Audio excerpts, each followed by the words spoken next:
A i di që Gjesi dhe Jozi përveç ndryshimeve të mëdha kanë edhe një gjë të përbashkët. Të dy bën dasëm në Big Brother dhe të dy pas dasmës i hoqën unazat. Shikoj pak të. Ku e ke unazën? Se qasë unazën. E ke seriozisht e ke heq unazën? Po. E në madhe po moj unazën, unë aja dio tipu s'moj unazën vla. Unë s'moj unazën në zemër. S'moj në kurrjetë. S'moj unazën dhe me thmije, me grue, me s'moj unazën. S'moj unazën, s'jom tip që moj unazën, të më rrezës. Ka ishë në unazën sa po ka dalë.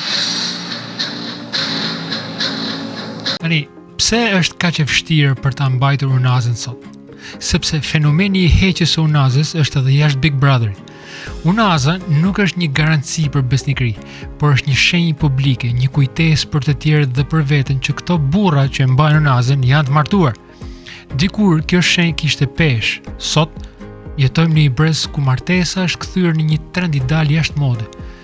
Në mod tani është bashkëtesa. Pse? Sepse bashkëtesa nuk do përgjegjësi, s'ka përkushtim.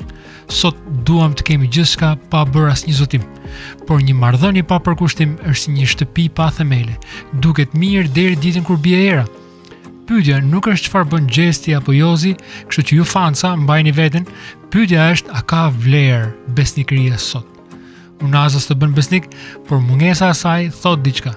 Si mendoni ju? Më shkruani poshtë në komente. Zoti ju bekoft.